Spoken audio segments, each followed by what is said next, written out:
Assalamualaikum warahmatullahi wabarakatuh. Alhamdulillah. Alhamdulillahilladzi hadana wa kafana wa ja'alana minal muslimin. Asyhadu an la ilaha illallah wahdahu rabbi la syarika lah. Waliyus salihin. Wa asyhadu anna Muhammadan abduhu wa rasuluhu alladzi la nabiyya ba'dah. Rasulul Karim. Amma ba'du, ma'asyiral muslimin wal muslimat rahimakumullah. Alhamdulillah, di malam hari ini kembali kita bisa duduk untuk bertalabul ilmi di Masjid Muhajirin. Salat dan juga salam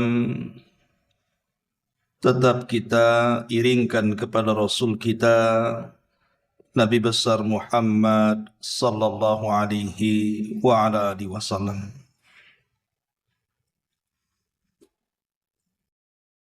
Pembahasan di malam hari ini kita akan membahas tentang 10 perkara yang bisa mematikan hati. Dengan sebab matinya hati, maka terhalanglah doa-doa yang kita panjatkan kepada Allah Jalla fi'ula. 10 perkara ini diambil dari perkataan seorang ulama tabi'in yang sangat mulia, Ibrahim ibnu Adham rahimahullahu ta'ala. Ma'asyiral muslimin yang dimuliakan Allah subhanahu wa ta'ala. Satu hari Ibrahim ibn Adham rahimahullahu ta'ala sedang berjalan-jalan di pasar Basrah. Dan ketika itu ada kerumunan manusia yang sedang berkumpul, saling bicara satu dengan yang lainnya. Ketika Ibrahim ibn Adham lewat kepada mereka, tiba-tiba satu di antara manusia yang berkumpul itu menghentikan Ibrahim ibn Adham. Dan mereka tahu siapa Ibrahim ibn Adham. Seorang alim, zahid, abid, dan orang yang sangat masyhur kesolehannya. Faqala lahun nas, maka manusia yang ada di situ berkata kepada Ibrahim ibnu Adham, Ya Aba Ishaq, Ya Aba Ishaq, Inna Allah Ta'ala yaqul, Wa qala rabbukum ud'uni astajib lakum. Wahai Aba Ishaq, Aba Ishaq ini kunyah daripada Ibrahim ibnu Adham. Sesungguhnya Allah subhanahu wa ta'ala telah berfirman, Wa qala rabbukum ud'uni astajib lakum. Dan Rabbmu telah berfirman, berdoalah kepadaku, niscaya aku akan kabulkan permintaan kalian.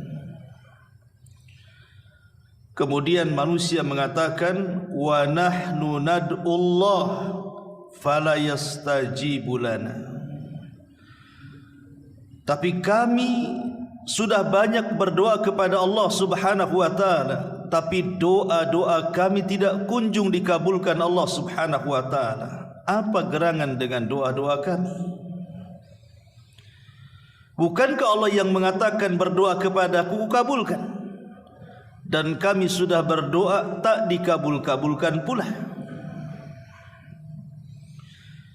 Maka Ibrahim ibn Adham rahimahullahu ta'ala mengatakan, li'anna qulubakum matat bi asyrati asya'a. Karena hati-hati kalian sudah mati dari 10 perkara.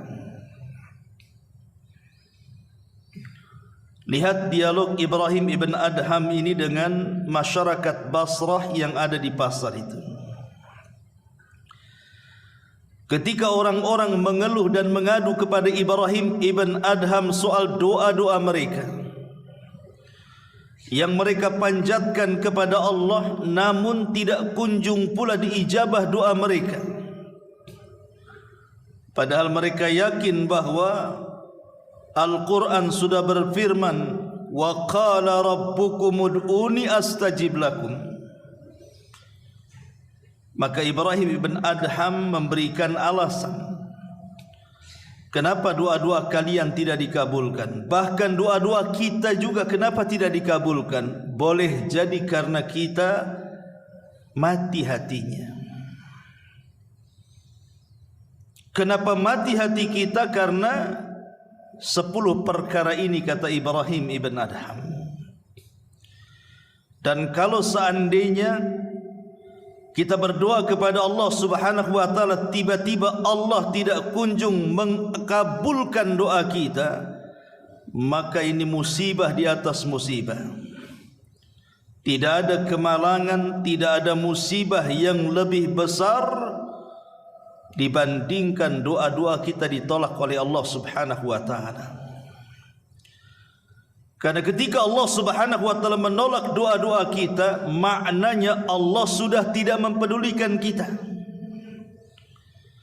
Kalau Allah Subhanahu wa taala tidak mempedulikan kita, artinya Allah sudah tidak menganggap kita lagi. Dan itulah bahayanya hati yang mati itu. Karena hati yang matilah yang menjadikan doa-doa kita tidak dikabulkan Allah Subhanahu wa taala. Kenapa mati? Inilah yang akan kita bahas. Mati dari 10 perkara. Yang pertama, kata Ibrahim ibn Adham rahimahullahu taala, araftumullaha walam tuaddu haqqahu.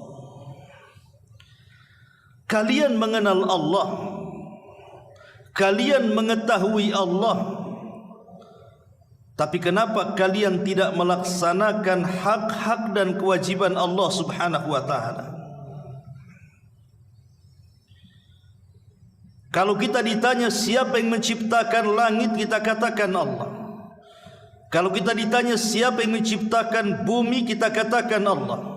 Kalau kita ditanya siapa yang menciptakan lautan, gunung-gunung, hutan-hutan, binatang, bahkan siapa yang menciptakan kita, maka kita akan mengatakan Allah. Artinya secara rububiyah kita tahu dan kita kenal siapa Allah. Lah kalau kita sudah kenal Allah Subhanahu wa taala secara rububiyah, kenapa kita tidak mau melaksanakan hak dan kewajiban yang Allah perintahkan kepada kita?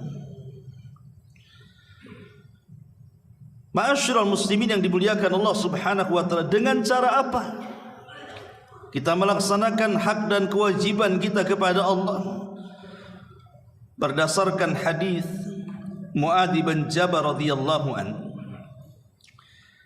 ketika Nabi SAW bertanya, ya Muadz, hal tadri ma haqqullah 'alal ibad wa ma haqqul ibadi 'ala Allah? Muadz, tahu enggak apa hak Allah kepada hambanya dan apa hak hamba kepada Allah? Maka Muadz mengatakan, Allah wa rasuluhu a'lam, Allah dan Rasulnya yang tahu. Maka Nabi SAW mengatakan, fa inna haqqallahi 'alal ibadi an ya'buduhu wa la tusyriku bihi syai'an. Fa inna haqqallahi 'alal ibad an ya'buduhu wa la yusyriku bihi syai'an. Tuntutan Allah kepada kita ini agar kita hanya beribadah kepada Allah dan tidak menyekutukan Allah sedikit pun. Inilah yang dikatakan oleh Ibrahim ibn Adham di sini. Kita mengenal Allah, tapi kita tidak pernah melaksanakan hak dan kewajiban kita kepada Allah. Dalam doa-doa yang kita panjatkan, cerewetnya lah kita meminta, macam-macam kita meminta kepada Allah Subhanahu wa ta'ala. Tetapi hak Allah tidak pernah kita penuhi. Itu sama dengan orang yang tidak bekerja, datang tahu-tahu minta gajinya mana. Anda tidak pernah bekerja kepada saya, tiba-tiba datang, Ustaz, mana gaji saya bulan ini, katanya. Kira-kira saya kasih gaji enggak? Walillahil mathalul a'la. Ma'asyiral muslimin yang dimuliakan Allah Subhanahu wa ta'ala, kalau kita ingin dikabulkan doa-doa kita dan hati kita ingin hidup dekati Allah, maka Allah akan dekat dengan kita. Kalau kita tidak pernah dekat dengan Allah, maka Allah akan menjauh dengan kita. Ketika Allah menjauh dengan kita, secara otomatis Allah tidak akan peduli dengan kita dan tidak akan mengabulkan doa-doa kita. Maka imbangi permintaan itu dengan ibadah. Kita sudah salat, kita sudah puasa, kita sudah mengaji, baca Quran, zikir dan begitu seterusnya. Kalau ketika kita minta kepada Allah Subhanahu wa ta'ala, mustahil Allah membiarkan permintaan kita, karena kita sudah berusaha melaksanakan hak dan kewajiban Allah. Itulah yang menjadikan kenapa doa kita mati, karena kita mengenal Allah tapi tidak pernah melaksanakan hak dan kewajibannya. Ini yang pertama. Yang kedua, wa qara'tumul Qur'an wa lam ta'malu bihi. Engkau membaca Al-Quran, kata Ibrahim ibn Adham, tapi engkau tidak mau mengamalkan isi Quran. Itulah yang menjadikan mati hati kalian, dan dengan sebab itulah doa-doa kita tidak dikabulkan. Saya buat analogi seperti ini. Kalau saya punya perusahaan besar, anggaplah saya bosnya. Kemudian saya berniat safar ke luar negeri. Kemudian saya mewakilkan perusahaan kepada Anda. Kemudian saya katakan kepada Anda, peganglah perusahaan saya. Nanti tugas-tugas yang harus kamu kerjakan, nanti saya akan kirim surat dari luar negeri, laksanakan dan jangan selisih. Nanti ku bayar sekian dan sekian. Berangkatlah saya ke luar negeri. Kemudian saya kirim surat. Isi surat itu adalah tugas. Ini yang harus dikerjakan, ini yang harus dilaksanakan, ini yang tidak boleh dikerjakan, ini yang tidak boleh dilaksanakan. Pokoknya isi suratnya perintah dan larangan. Dan surat itu sampai kepada Anda. Masalahnya surat itu diletakkan begitu saja di laci lemari, tidak pernah dilihat, tidak pernah dibaca, tidak pernah dilaksanakan isinya sampai saya datang. Kira-kira marah enggak saya itu? Ya pasti marah kan begitu. Ini perusahaan saya. kamu melaksanakan tidak sesuai dengan SOP yang saya perintahkan. Bukankah sudah saya perintahkan dalam bentuk surat? Kenapa kau tak baca? Kenapa kau tak ikuti perintah-perintah itu? Kenapa kau letakkan suratku begitu saja? Pasti saya akan marah. Atau boleh jadi dia membacanya, tapi tidak melaksanakan isinya. Lalu apa gunanya kalau begitu? Hanya dibaca dan tidak dilaksanakan. Tentu saya juga marah kan begitu. Ini perusahaan saya, kenapa kau baca saja, kau tidak amalkan perintah saya? Kamu kan wakil saya. Atau boleh jadi betul-betul dia hormati surat saya, dia baca surat saya, dia amalkan semua isi surat saya, maka tentu ketika saya datang saya akan bahagia. Kenapa? Karena wakil saya nurut dengan perintah. Walillah mathalul a'la. Tentu Allah lebih tinggi lagi permisalannya. Yang punya langit bumi ini Allah, dan Allah sudah titipkan bumi ini kepada kita. Dan Allah subhanahu wa ta'ala sudah kirim risalah surat itu kepada kita berbentuk Al-Quran. Kalau kita tidak pernah menyentuhnya, tidak pernah membacanya, tidak pernah melaksanakan isinya, apa larangannya, apa perintahnya, kira-kira Allah marah atau tidak? Pasti marah. Atau boleh jadi mungkin kita terimalah risalah itu, kita pegang Quran, kita baca Quran, tapi tidak pernah kita memahami isi Quran, apa perintahnya, apa larangannya. Yang penting baca saja. Kira-kira Allah murka atau tidak? Bisa saja Allah murka. Atau mungkin yang ketiga, kita pegang Qurannya, karena ini risalah dari Allah, kita muliakan Quran itu, kita baca Quran itu, kita pelajari Quran itu, kita berusaha mengamalkan isi dan menjauhi larangan Quran itu. Kira-kira Allah senang tidak? Pasti Allah senang. Itulah yang dikatakan oleh Ibrahim ibn Adham, wa qara'tumul Quran wa lam ta'malu bihi. Kalian membaca Quran tapi tidak pernah mengamalkannya. Persis seperti ucapan Nabi SAW di dalam surah Al-Furqan ayat 30, Allah mengatakan, wa qala ar-rasul ya rabbi inna qaumi ittakhidhu hadzal qur'ana mahjura. Berkata Rasul, ya Rabb, sesungguhnya kaumku mereka sudah mengambil Al-Quran ini mahjur. Mahjur itu mulai ditinggalkan sedikit demi sedikit. Ada yang mengatakan mahjur di sini artinya orang sudah tidak mau mendengarkan Al-Quran apalagi membacanya. Ada juga yang mengatakan maksudnya dia tidak mau memahami dan mengamalkan isinya. Ada juga yang mengatakan tidak mau mengambil hukum daripada Al-Quran dan memilih hukum-hukum di luar daripada Quran. Ada juga yang mengatakan dia memilih mendengar yang lain dibandingkan mendengar Quran. Atau boleh jadi ada yang mengatakan ulama tafsir tidak mau mengambil Al-Quran sebagai obat baik rohani ataupun jasmani. Dan itu yang terjadi hari ini. Kita membaca Quran itu kadang-kadang setahun sekali nunggu Ramadan. Gimana tidak mati hati kita? Sama dengan ibadah. Ibadah setahun 2 kali saja.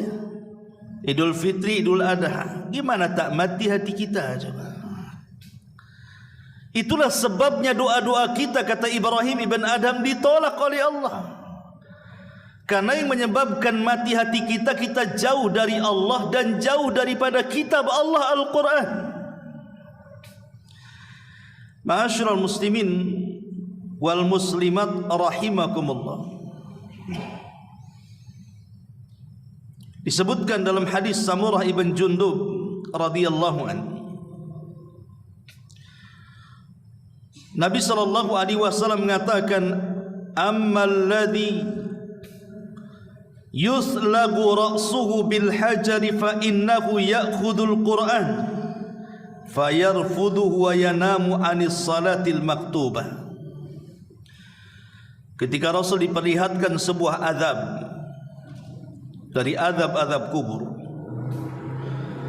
ada seseorang yang diterlentangkan, kemudian di sampingnya malaikat memegang batu, kemudian dihantamkan batu itu di kepalanya sampai pecah kepalanya.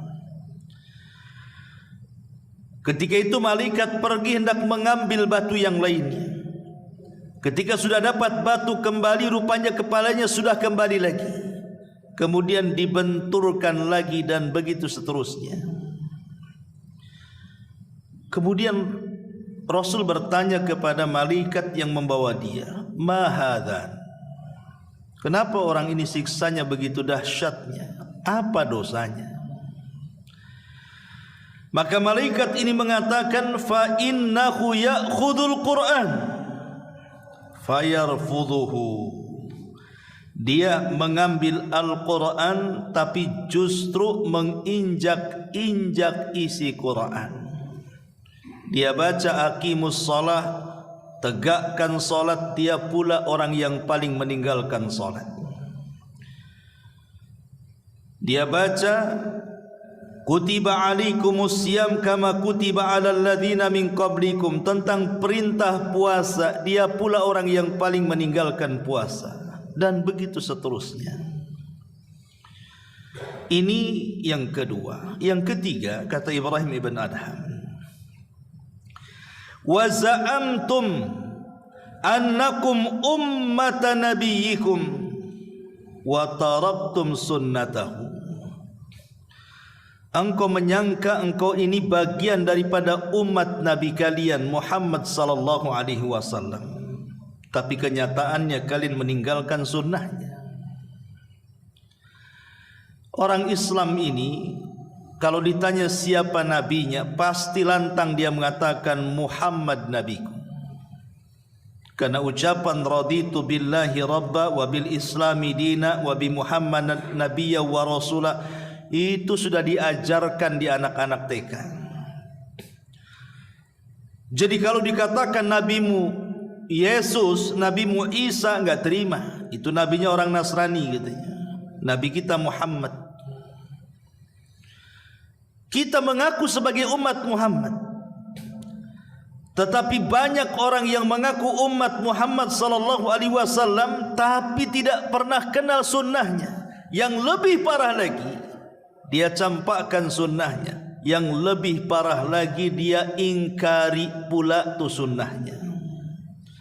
Sampai ada kelompok yang disebut dengan ingkarus sunnah, tidak mau menerima sunnah. Mereka mengatakan Nabi itu sama dengan kita manusia. Ucapannya bisa salah, bisa benar. Yang benar itu hanya Quran, yang otentik itu hanya Quran, yang tidak ada salahnya pasti benar itu Quran, kata. Buktinya ada hadis yang maudhu, ada hadis yang lemah, ada hadis yang masih diteliti. Ya, karena itu ucapan Muhammad. Dengan logika-logikanya, dengan falsafat-falsafatnya, ujung-ujungnya dia mengatakan tak perlu mengambil sunnah, cukup Quran saja. Kita katakan betul, Nabi itu manusia sama dengan kita. Siapa yang mengingkari Nabi manusia? Tidak ada. Nabi itu manusia. Dia bukan malaikat, bukan jin, bukan setan. Dia manusia.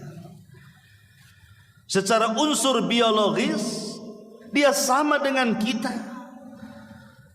Dia ada dagingnya, dia ada tulangnya, dia ada darahnya, dia ada uratnya.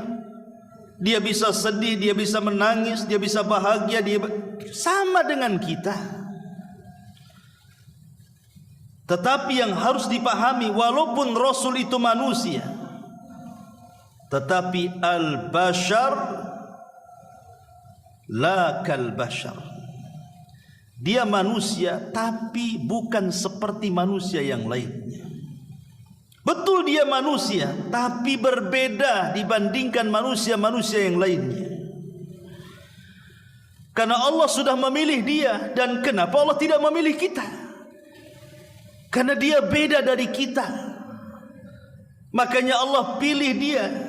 Bahkan Allah jadikan model dalam Al-Quran. Laqad kana lakum fi rasulillahi uswatun hasanah. Sungguh telah ada pada jati diri Nabi suri toladan yang indah. Allah jadikan dia model bagi seluruh umat manusia dengan keluhuran akhlaknya, sehingga Allah mengatakan wa innaka la'ala khuluqin azim. Engkau di atas akhlak yang paling baik wahai Muhammad. Jadi dia memang bashar tetapi lakal bashar, berbeda dengan bashar yang lainnya, berbeda dengan manusia yang lainnya. Allah jadikan dia orang pilihan. Dia memiliki keutamaan dan nilai kualitas yang tidak dimiliki manusia yang lainnya. Dan ucapannya adalah wahyu. Wa ma yantiqu anil hawa in huwa illa wahyun yuha. Muhammad itu tidak pernah mengucap dengan hawa nafsunya. Yang diucapkan itu wahyu yang diwahyukan kepadanya. Dan Rasul mengatakan inni utitul kitab wa mislahu ma'a. Aku diberikan Al-Quran dan yang semisalnya, maksudnya sunnah. Jadi Quran dan sunnah itu bagian dari kalam Allah. Cuman yang membedakan kalau Quran itu lafaz dan maknanya dari Allah, kalau sunnah itu makna dari Allah dan lafaznya dari Nabi SAW. Itu saya yang membedakan, dua-duanya datang dari Allah. Ma'asyiral muslimin yang dimuliakan Allah Azza wa Jalla. Jadi kalau mengaku umat Rasul, bukan hanya pegang Quran, pegang juga sunnahnya. Pegang juga sunnahnya, jangan diingkari sunnah itu.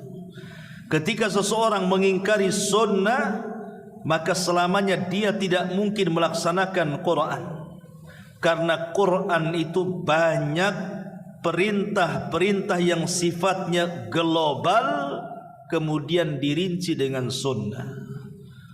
Allah mengatakan aqimus shalah, laksanakan salat. Cemana takbiratul ihramnya? Apa bacaan berdirinya? Macam mana pula rukunya? Itu Quran tidak menjelaskan. Sunnah datang menjelaskan, mulai takbir sampai salam. Al-Quran yang menjelaskan wa'atuz zakah, laksanakan zakat. Tapi yang menentukan haulnya, nisabnya, kambing sekian, emas sekian, pertanian sekian, ada di Quran? Tidak ada. Maka orang yang mengingkari sunnah selamanya tidak mampu akan melaksanakan Quran itu. Maka kalau kita mengaku umat Rasul, ikuti sunnahnya, baik sunnah ucapan, perbuatan ataupun penetapan Nabi SAW. Karena kalau kita meninggalkan sunnah dalam kehidupan kita, dipastikan mati hatinya dan dipastikan terhalang doa-doanya. Yang ketiga, yang keempat, kata Ibrahim ibn Adham rahimahullahu ta'ala, wa qultum inna syaitana lakum aduun wa wafaktumuhu, katanya, kalian selalu sesumbar setan itu musuh kalian.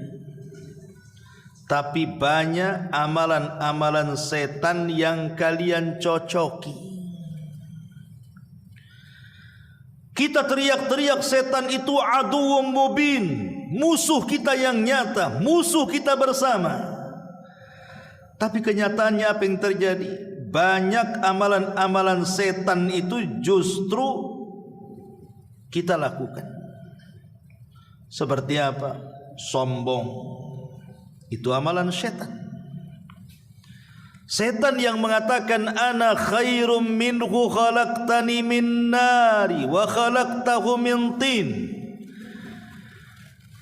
Ketika Allah mengatakan sujud kau iblis, iblis mengatakan tidak. Aku lebih baik dibandingkan Adam. Kau ciptakan aku dari api, kau ciptakan Adam dari tanah. Ananiyah. Ananiyah itu artinya sombong. Karena muqaddimah sombong itu berasal dari kalimat ana, saya. Orang kalau ngomong sedikit-sedikit saya, aku, ana, bahaya. Karena muqaddimah sombong itu dari kalimat ana, saya. Kalau bukan karena saya, ini semua karena saya, itu semua perbuatan saya, macam-macam. Ini kalau sudah mulai kalimat saya muncul, itulah muqaddimah sombong. Karena iblis sombong itu dimulai dari kalimat ana khairun minhu, saya lebih baik dibandingkan dia. Maka jauhi kalimat ana. Ma'asyiral muslimin yang dimuliakan Allah Subhanahu wa taala, apa lagi? Taghayyur khalqillah, merubah-rubah ciptaan Allah Subhanahu wa taala. Wala amurannahum fala yughayyiranna khalqallah. Syaitan mengatakan, aku akan perintahkan mereka sampai mereka merubah-rubah ciptaan Allah. Lihat orang-orang yang KTP mereka Islam, tapi badan mereka penuh dengan tato. Wanita-wanita Islam masih banyak yang mencukur-cukur bulu halis. Wanita-wanita Islam banyak kemudian yang menyambung-nyambung rambut kepala, mengikir gigi dan begitu seterusnya. Itu semua perbuatan setan. Ngaku setan musuhnya, tapi perbuatan setan dicocoki dia pula. Termasuk tabdzir, israf, membelanjakan harta kepada yang diharamkan atau membelanjakan harta ke yang halal tapi berlebihan. Itu semua perbuatan syaitan. Dan puncaknya adalah kesyirikan, sihir, dunia perdukunan, pomo, orang yang datang ke dukun percaya dengan tangkal, percaya dengan bualan bah dukun dan begitu seterusnya. Lah itu semua adalah khutuwati syaitan. Lah kalau kalian memang mengakui syaitan itu musuh kita, maka janganlah mencocoki perbuatan syaitan. Karena mencocoki perbuatan setan itu mematikan hati yang akhirnya menghalangi doa-doa kita, kata Ibrahim ibn Adham rahimahullahu ta'ala. Kemudian kata Ibrahim ibn Adham rahimahullahu ta'ala yang kelima, wa qultum annakum mushtaquna ilal jannati walam ta'malu laha. Kalian sesumbar kalian ini rindu ingin masuk surga, tapi kalian tidak pernah mencari jalan menuju surga. Kau ditanya pengen masuk surga, semua pengen masuk surga. Sak jahat-jahatnya orang jahat, sak preman-premannya orang preman, kalau ditawari surga pasti mau. Mau masuk surga bang? Maulah, kan begitu. Masa tak mau masuk surga? Gila aku, katanya. Semua pengen masuk surga, tapi masalahnya ada seorang penyair namanya Abu Al-Atahiyah. Apa kata Abu Al-Atahiyah, seorang penyair? Tarjun najata walam tasliku masalikaha, inna safinata la tajri alal yabasi. Engkau mengharap ingin selamat, tapi engkau tidak pernah mencari jalan keselamatan. Macam mana kemudian kapal laut berlayar di padang pasir? Mungkin kapal laut berlayar di padang pasir? Mustahil. Sebagaimana engkau mustahil mengharap keselamatan tapi tidak mencari jalan keselamatan, maka begitu pula kapal-kapal itu tidak mungkin berjalan di padang pasir. Kalau kita mengharap ingin masuk surga, cari jalan ke surga itu. Itu maksudnya. Dengan cara apa? Dengan cara memperbanyak amal saleh. Makanya ada hadis, Nabi SAW yang mengatakan, "Lau anna rajulan khurra ala wajhihi min yaumi wulida ila yaumi yamut haraman fi ta'atillahi azza wa jalla la haqqarahu dhalikal yawm wa la wadda annahu rudda ila dunya kay yazdad minal ajri was thawab." Kata Nabi SAW, kalau seandainya seseorang itu sejak dilahirkan sudah dalam kondisi sujud, lahir saja sudah sujud dia, dan tidak berhenti sujudnya sampai kematiannya, artinya tidak punya dosa kan? Lahir saja sujud sampai mati. Kapan maksiatnya? Kalau ada orang yang seperti itu, lahir saja dia sudah sujud sampai mati dalam rangka mencari ketaatan kepada Allah Subhanahu wa taala, kata Nabi, la haqqarahu dzalikal yaum. Nanti kalau sudah mati, maka orang ini masih menganggap kehidupan dunia ini masih menghinakannya. Lawadda annahu rudda ila dunya, bahkan dia masih menginginkan untuk dibalikan ke dunia, kay yazdada minal ajri wath thawab, supaya bertambah pahala dan balasan Allah Subhanahu wa taala di akhirat. Padahal dia terlahir sudah sujud. Hadis ini dikeluarkan Al-Imam Ahmad dan disahihkan oleh Syekh Nasiruddin Al-Albani rahimahullahu taala. Coba bayangkan, orang ini terlahir sujud sampai mati sujud, tidak pernah maksiat kepada Allah Azza wa Jalla. Kemudian apabila sudah mati, maka dia masih menyesali kehidupan dunianya, dan dia berharap kepada Allah agar dikembalikan kepada dunia supaya dia bisa menambah lagi pahala dan juga amal solehnya. Itulah yang dikatakan para malaikat di hadapan Allah pada hari kiamat. Apa kata malaikat? Ya Rabb, ma'abadnaka haqqa ibadatik. Ya Rabb, maafkan kami, kata para malaikat, kami belum betul-betul beribadah kepadamu dengan sebenar-benar ibadah. Padahal malaikat itu tidak pernah maksiat. Kenapa ngomong begitu? Coba bayangkan. Ya. Makanya pentingnya kita beramal saleh, karena hanya dengan itulah kita akan dimasukkan ke dalam sorga. Walaupun kita katakan, kalau seandainya kita beli sorga dengan amal soleh, kita tidak mungkin kebeli, karena kita masuk sorga itu bukan membeli, tetapi karena rahmat Allah Subhanahu wa taala. Tapi masalahnya rahmat tidak mungkin diraih kecuali dengan amal soleh kita. Kalau kita kemudian hanya berangan-angan ingin masuk sorga tapi tidak beramal soleh, maka angan-angan belaka saja. Kemudian kata Ibrahim ibn Adham yang ke-6, wa qultum innakum takhafuna an-nar wa lam tahrabu minha. Kau katakan kau takut dengan neraka, tapi kau tidak pernah lari dari neraka. Kalau kita melihat api, pasti di dunia ini kalau ada kebakaran itu, pasti kita akan menjauh dari api kan, karena panas ya. Ini api dunia. Kenapa api akhirat tidak terpikir lebih panas dibandingkan api dunia yang hanya satu bagian daripada 70 bagian api neraka? Kalau kita merasa takut dengan neraka, jauhi api itu. Dengan cara apa? Tinggalkan dosa-dosa dan maksiat-maksiat yang bisa mengantarkan kita ke dalam neraka.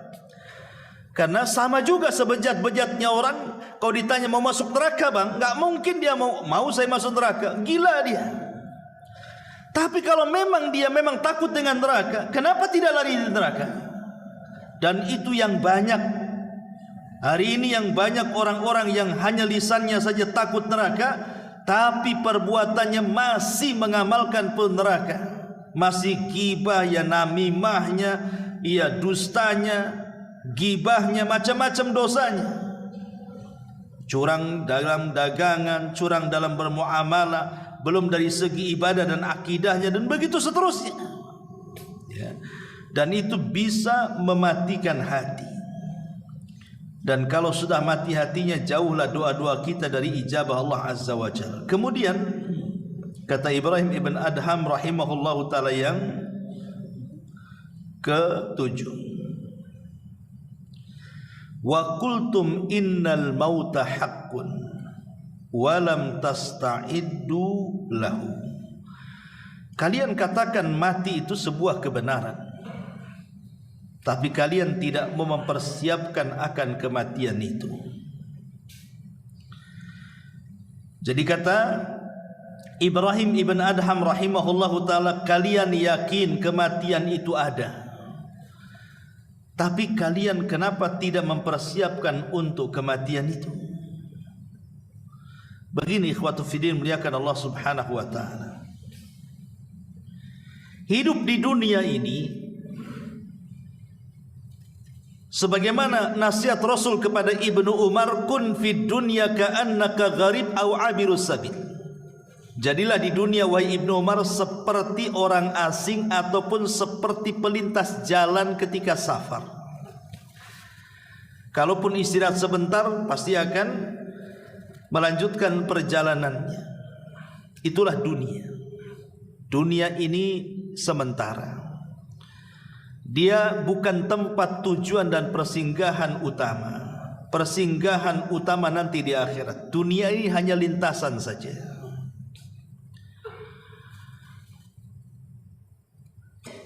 Dahulu di zaman Nabi, orang-orang Yaman, mereka ingin haji ke Mekah, tapi modal nekat, tidak mau bawa bekal. Mereka mengatakan, bekal kami Allah yang tanggung, katanya. Akhirnya berangkat mereka.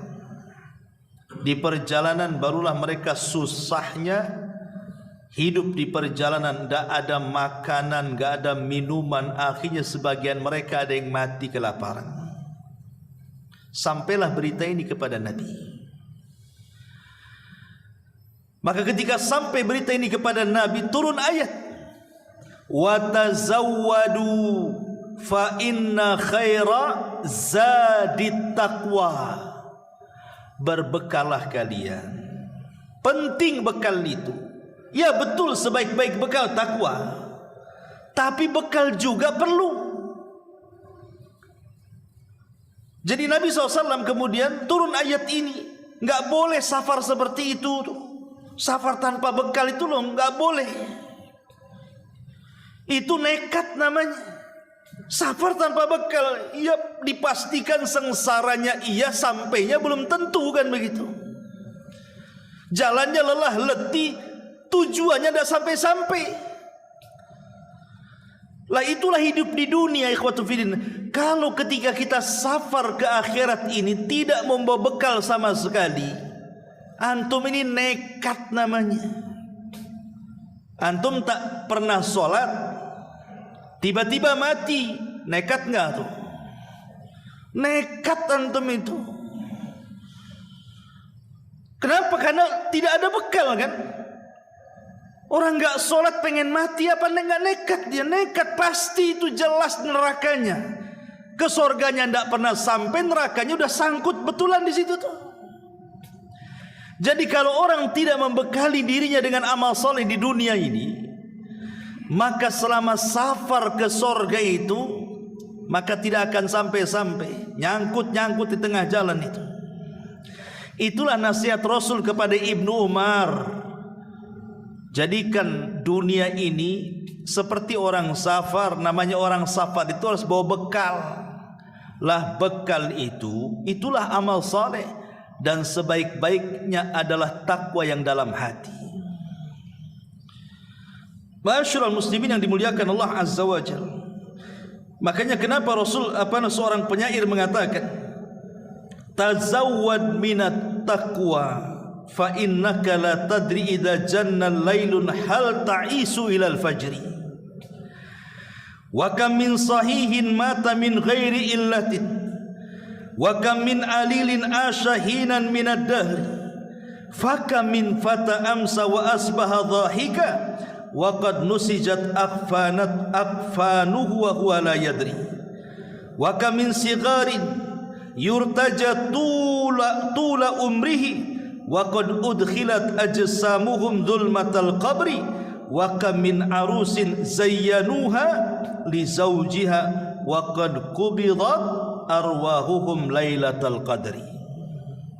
Kata seorang penyair, berbekalah dengan ketakwaan, karena sungguh engkau tidak tahu jika malam telah tiba, apakah engkau masih bisa hidup hingga pagi hari. Betapa banyak orang-orang yang sehat kemudian meninggal tanpa didahului dengan sakit. Betapa banyak orang-orang yang sakit yang masih bisa hidup beberapa lama. Berapa banyak para pemuda yang tertawa di pagi hari dan petang hari, padahal kafan mereka sedang ditenun dalam keadaan mereka tidak sadar. Betapa banyak anak-anak diharapkan panjang umurnya, padahal tubuh mereka telah dimasukkan ke dalam gelapnya kuburan. Betapa banyak mempelai wanita yang dirias untuk dipersembahkan kepada suaminya, padahal ruh mereka telah dicabut tatkala di malam Lailatul Qadar. Lihat, ya. Syair ini menunjukkan bahwa kematian itu loh datangnya tanpa pemberitahuan. Dan kematian itu juga datangnya sebuah kepastian. Dan kematian itu juga bukan akhir dari sebuah perjalanan. Itu sudah pasti. Ya. Makanya kenapa di sini dikatakan betapa banyak para pemuda yang tertawa di pagi dan petang hari, padahal kafan mereka sedang ditenun dalam keadaan mereka tidak sadar. Kita lihat orang-orang yang mati mendadak kan hari ini banyak, ikhwan. Di zaman Rasul mungkin ya sering saya katakan orang mati mendadak jarang. Atau di zaman orang-orang tua-tua dulu mungkin jarang kan begitu. Tapi hari ini orang mati mendadak itu banyak. Karena lalu lintas di jalan itu yang setiap hari kita saksikan, ada orang yang nabrak, ada orang yang ketabrak. Ada saja orang mati itu.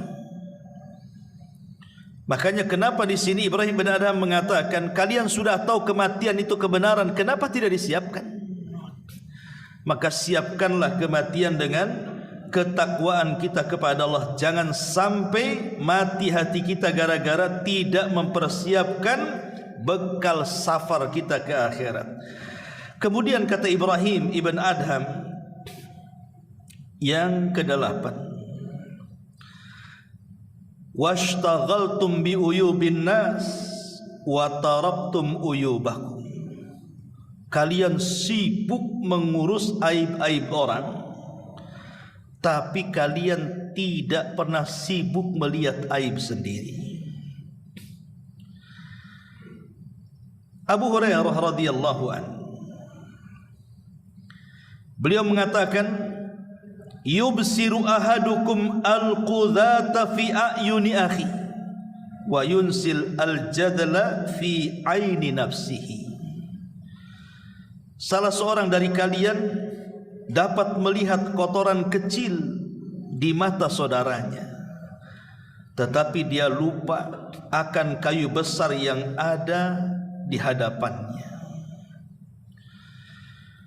Terkadang aib sekecil apapun pada orang lain bisa kita tahu, tapi aib diri sendiri terkadang tidak sadar kalau aib dia jauh lebih memalukan dibandingkan aib orang. Dari sini Nabi SAW mengatakan, man istama'a ila hadithi qaumin wa hum lahu karihun aw yafirruna minhu subba fi udhunihi al-anuk yaumal qiyamah. Barang siapa yang suka nguping-nguping omongan orang sedangkan mereka tidak suka didengar, maka telinganya kelak pada hari kiamat akan dicucuri dengan cairan tembaga yang sangat panas. Orang suka nguping-nguping, ya. Jadi insya Allah lah kalau laki-laki sih malas lah pengen tahu tuh. Kalau laki-laki pengen tahu itu berarti dia perempuan tuh yang gitu tuh. Ingat ya, kalau antum pengen tahu urusan orang, antum itu perempuan bukan laki-laki. Kan laki-laki tidak suka seperti itu. Biasanya perempuan yang suka-suka kayak gitu tuh, ya. Yang suka ngorek-ngorek aib, nanya-nanya aib orang itu kan perempuan. Lah Islam ini melarang, tidak boleh. Kenapa demikian? Karena ada yang disebut dengan hukum karma, yang disebut dengan kama tadinu tudan. Kalau kita mengorek-ngorek aib orang, nanti Allah kirim orang lain mengorek aib kita. Itulah kama tadinu tudan namanya. Kalau kita mengorek aib orang, maka Allah akan kirim orang yang mengorek aib kita. Makanya kenapa Nabi SAW mengatakan, ya ma'syara man amana bilisanihi walam yu'minu biqalbihi. Wahai orang-orang yang beriman hanya sekedar di lisan dan tidak sampai kepada hatinya, kata Rasul, jangan menyingkap aib saudara kalian dan jangan mencari-cari aib saudara kalian. Karena siapapun yang mencari-cari aib saudaranya, maka Allah akan mencari-cari aibnya. Itulah yang dikatakan kama tadinu tudan tadi. Maka orang yang suka mengorek-ngorek aib tapi lupa dengan aibnya sendiri, maka itu alamat matinya hati, kata Ibrahim ibn Adham. Dan itulah sebabnya doa-doa kita ditolak. Kemudian yang nomor 9, kata Ibrahim ibn Adham, wa akaltum ni'amallahi walam tu'du atau tu'addu syukraha. Kalian makan dari nikmat-nikmat Allah tapi tidak pernah bersyukur akan nikmat Allah. Kita ini maunya menikmati nikmat Allah saja, senang dengan nikmat Allah, tapi kita tidak mau mensyukuri nikmat Allah. Subhanallah, nikmat Allah ikhwan itu tidak pernah lepas dari badan kita. Mau kita di rumah, mau kita di jalan, mau kita di pasar, mau kita di masjid, sebutkan kita di mana saja selama kita berada di kolong langit ini, nikmat Allah itu tidak pernah lepas dari kita, dan Allah tidak pernah minta bayaran dari nikmatnya. Ada Allah memajaki matahari, pajaknya sekian, PPN-nya gitu, ya, 12%, enggak kan? Ma'asyiral muslimin yang dimuliakan Allah Azza wa Jalla, enggak ada. Allah kasih pajak tuh enggak ada. Kenapa? Bayangkan Allah berikan gratis loh kepada kita. Oksigen yang kita hirup itu gratis itu. Mata kita bisa melihat, telinga kita bisa mendengar, lisan kita bicara, kemudian akal kita berfungsi. Bentuk manusia pula indah seindah-indahnya. Allah bentuk sedemikian rupa, berbeda dengan makhluk-makhluk yang lainnya. Ini semua nikmat. Wa fi anfusikum afala tubsirun. Pada diri kalian itu tidakkah kau lihat itu nikmat Allah? Fa bi ayyi ala'i rabbikum atukadziban. Nikmat mana lagi yang kau akan dustakan? Tapi begitu banyaknya nikmat yang Allah anugerahkan kepada kita, banyak di antara kita yang tidak bersyukur akan nikmat itu. Lah, tidak bersyukur akan nikmat itu bisa mematikan hati. Dan ketika mati hati, terhalanglah doa-doa kita. Dan yang terakhir, kata Ibrahim bin Adham, wadafantum mautakum walam ta'tabiru bihim fakaifa yustajabu lakum. Kalian terkadang menguburkan orang-orang mati di antara kalian, tapi kalian tidak pernah mengambil ibrah dari kematian mereka. Boleh jadi di antara kita ada yang betul-betul menguburkan, kan? Masuk ke liang lahat, kita lihat saudara kita dibaringkan di liang lahat, kemudian diberikan bantalan dari tanah, kemudian kita juga yang memasangkan triplek-tripleknya, kayu-kayunya. Kemudian juga kita yang kemudian melemparkan sedikit demi sedikit tanah, akhirnya kemudian terkuburlah si mayat itu. Pernah enggak kita kemudian setelah menguburkan duduk sejenak, kemudian kita katakan, ya hari ini engkau yang mati, boleh jadi besok aku pula yang seperti ini. Hari ini aku yang menguburkan, besok aku yang dikuburkan. Kalau orang berfikir seperti itu namanya mengambil ibrah namanya. Subhanallah. Saya terkadang heran. Saya pernah menguburkan. Saya tidak sebut daerahnya. Oh ini menguburkan. Yang gali kuburannya di situ orang situ. Lah Allah takdirkan memang sudah mendekati waktu maghrib. Ketika itu mendekati waktu maghrib. Jadi saya bilang sama bapak yang ada di situ tuh yang tukang kubur-kuburkan itu, Pak, ini udah mau maghrib. Kayaknya nanti habis maghrib aja lah. Oh nggak apa-apa, biasa saya kuburkan sampai isya katanya. Jadi bapak tak sholat. Dan diam dia. Subhanallah coba. Dia tidak terpikir dia akan mati loh. Hari-hari dia bawa jenazah itu dia masukkan. Ketika diingatkan soal sholat, oh udah biasa katanya. Kadang-kadang sampai isya saya. Jadi saya bilang, bapak tak sholat kalau begitu? Diam, dia tidak bisa jawab. Lah ini kan aneh itu. Orang ini nggak ngambil ibrah. Memang kita hari ini melihat orang dikuburkan, besok kita yang dilihat orang bahwa kita sedang dikuburkan. Lah disitulah kenapa hati kita mati, karena kita tidak pernah mengambil ibrah dari kematian itu. Padahal kematian itu hak adanya. Wa ja'at sakratul mauti bil haq, dzalika ma kunta minhu tahid. Sakarat maut itu pasti datang dengan kebenaran. Itulah yang kita membuat lari darinya. Tapi Allah mengatakan kullu nafsin dha'iqatul maut, setiap jiwa pasti mati. Maka ambillah ibrah ya ulil absar. Inilah 10 perkara kata Ibrahim ibn Adham yang bisa mematikan hati. Makanya di ujung perkataan beliau mengatakan apa? Fa kaifa yustajabu lakum. Kalau ada 10 perkara pada kalian ini, macam mana doa-doa kalian akan dikabulkan? Lalu apa solusinya? Setelah kita tahu bahwa hati kita ini mati karena 10 perkara, sehingga dengan kematian hati kita itu, dan itu musibah terbesar dalam hidup kita, bagaimana caranya supaya doa-doa kita dikabulkan? Maka pertama tentunya jangan sampai hati kita mati. Hidupkan hati kita. Hidupkan hati kita dengan cara apa? Tauhidkan Allah. Menghidupkan hati dengan cara mentauhidkan Allah, melaksanakan sunnah-sunnah Rasulullah, percaya dengan takdir Allah, jangan pernah memandang ke atas, pandanglah ke bawah. Qanaah, redha, tawakal, mengharap hanya kepada Allah, dan begitu seterusnya. Itulah cara menghidupkan hati.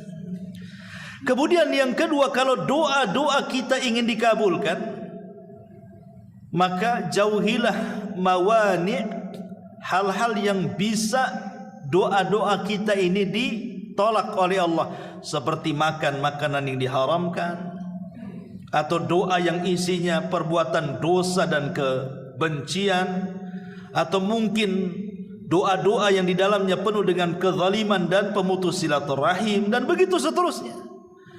Kemudian kalau berdoa, ya ambillah waktu-waktu yang mustajab, entah di malam Lailatul Qadar setahun sekali di bulan Ramadan, atau boleh jadi mungkin mengambil di hari Jumat dalam sepekannya, atau mungkin di sepertiga malam setiap harinya, atau di waktu di antara adzan dan qomat, atau ketika di hari Jumat setelah asar sampai maghrib, atau ketika turun hujan, dan begitu seterusnya. Akan banyak waktu-waktu dan tempat-tempat doa itu.